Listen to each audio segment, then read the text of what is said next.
आज या ठिकाणी मला कीर्तन करणं सोपं आहे, गायक मंडळींना गायन करणं सोपं आहे, मृदुंगाचार्यांना पखवाज वाजवणं सोपं आहे. पण खऱ्या अर्थानं ज्यावेळेस घरातला बाप निघून जातो, घरातला माणूस निघून जातो, त्यावेळेसचं दुःख, त्यावेळेसचं जे संकट असतंय ते संकट त्या घरालाच माहीत असते. कारण मायबाप, आपल्या मराठीमध्ये म्हण आहे, ज्याचे जळतं त्यालाच कळतं. बरोबर आहे. बाकीचे येऊन सांत्वन करू शकतात, रडू नको, शांत हो, सांगू शकतात. परंतु खरं सांगू, या आई वडिलांचं दुःख किंवा घरातली व्यक्ती ज्यावेळेस निघून जाते त्यावेळेस क्षणोक्षणाला पदोपदी आपल्याला पावलं पावली सांगितलेले विचार असतील ते आठवत असतात. ते सांगितलेले विचार फक्त पाठीमागे राहत असतात. मग ऐका, बाप काय असतो. छत्रपती शिवाजी महाराजांचा जर विचार केला आपण, जिजाऊ आई साहेब आपल्याला सांगितले जातात, परंतु मायबाप कर्नाटक मध्ये राहून आपल्या मुलावरती लक्ष कसं ठेवावं, संस्कार कसे घडवावे, शहाजीराजे हे कोणी सांगत नाही आपल्याला. हा पण बाप आपण आठवणं गरजेचं आहे. राम वनवासाला निघतात त्यावेळेस आपल्याला कौशल्य माता आठवते, परंतु राम वनवासाला निघत असताना मुलाच्या वियोगाने ढाय ढाय मोकळून रडणारा तो दशरथ राजा हा आपण कधी ऐकला नाही.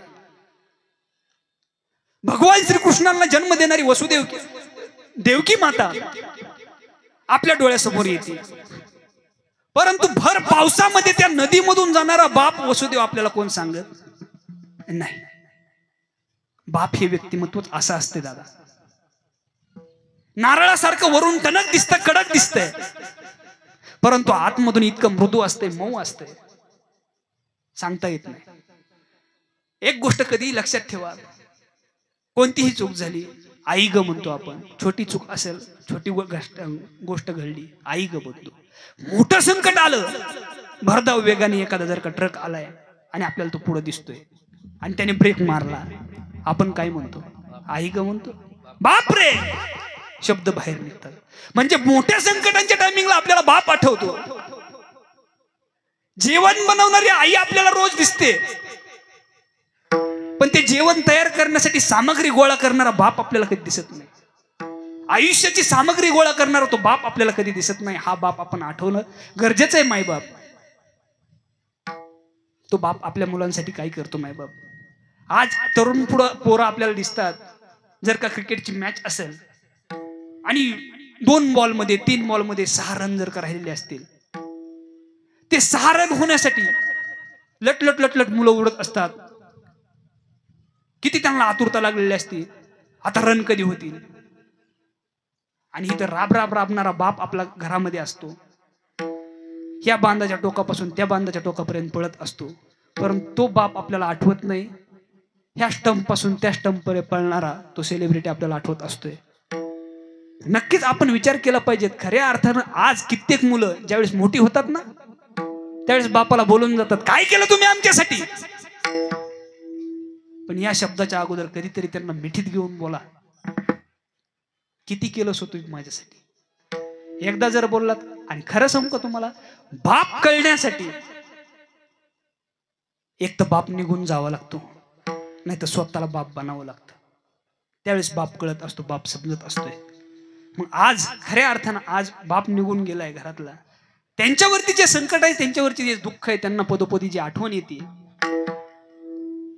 माऊलींकडे मी पंढरीश पांडुरंग परमात्म्याकडे एवढीच विनंती करेन, त्यामधून त्यांना सावरण्याचं सामर्थ्य द्यावं. कारण बाप काय करत नाही हो, सगळ्या गोष्टी आपल्या मुलांसाठी करत असतो. आयुष्यभर राब राब राबतो बाप, हाडाची काढ करतो, रक्ताचं पाणी करतो, संपत्ती गोळा करून ठेवतो, आणि वृद्धापकाळामध्ये काहीही न बोलता त्या चाव्या कोणाच्या हातामध्ये देतो ना. काय अपेक्षा असते का, माझ्या मुलाचं चांगलं व्हावं. या जगामध्ये मी एक गोष्ट तुम्हाला खरं सांगू का, या जगामध्ये शेजारी पाजारी कुणी असू द्या, मित्र कुणी असू द्या, तुमचं सुख जर का झालं, तोंडावरती आनंदी राहतील, मागे जाऊन जळतील. परंतु आई बाप हे व्यक्तिमत्व असे, खरा जर का तुमचं यश असू द्या, यश भेटल्यानंतर खरा आनंद जो कुणाला होतो तो आई वडिलांना होत असतोय. हे कधीतरी पाहणं गरजेचं आहे. बाप काय करत नाही, तू खूप बरं आहे सांगतात, बाप करी जोडी लेकराचे ओढी, बाप करी जोडी लेकराचे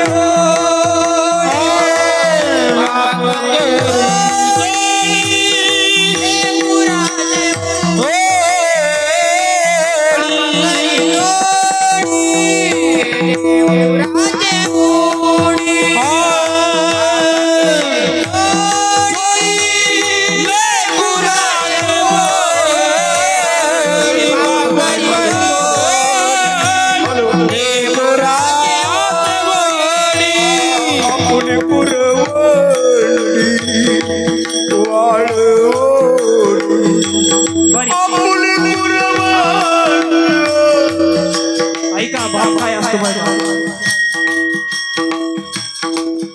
ढगाळ गेलेला सूर्य आपल्याला पुन्हा पुन्हा पाहता येईल. ऐका ढगाळ गेलेला तो सूर्य आपल्याला पुन्हा पुन्हा पाहता येईल, परंतु मात्याआड गेलेले आई वडील आपल्याला पुन्हा पाहता येणार नाही. तोपर्यंत आई वडील जिवंत आहेत, तोपर्यंत आई वडिलांचा सांभाळ करा.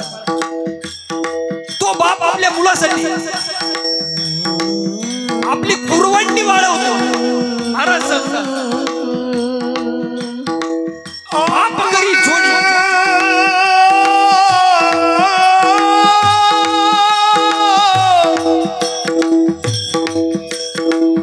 ऐका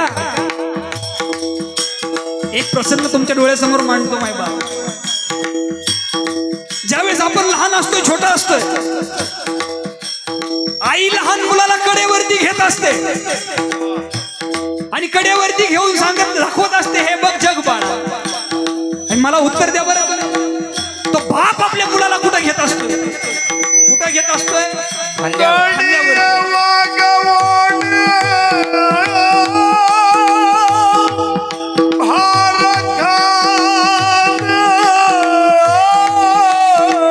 याचं उत्तर ऐका सज्जन हो. आई कडेवरती घेते मुलाला, आई दाखवत असते, जे मी पाहिले ना बाळा ते तू पण बघ रे हे जग. परंतु बाप एकमेव असते, व्यक्ती असतो, तो खांद्यावरती घेतो आणि त्या मुलाला सांगत असतो, जिथपर्यंत माझी नजर जाते मी तुला माझ्या खांद्यावरती घेतलंय, त्याच्या पुढे तुझी नजर गेली पाहिजे, क्षितिजापर्यंत झेप तुझी असली पाहिजे. शिकवणारा बाप असतोय माय बाप.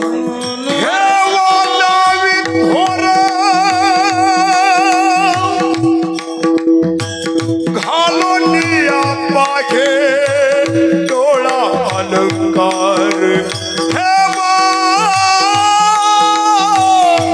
बाप करी जोडी लेकराचे ओढी, बाप करी जोडी लेकराचे ओढी, बाप करी जोडी लेकराचे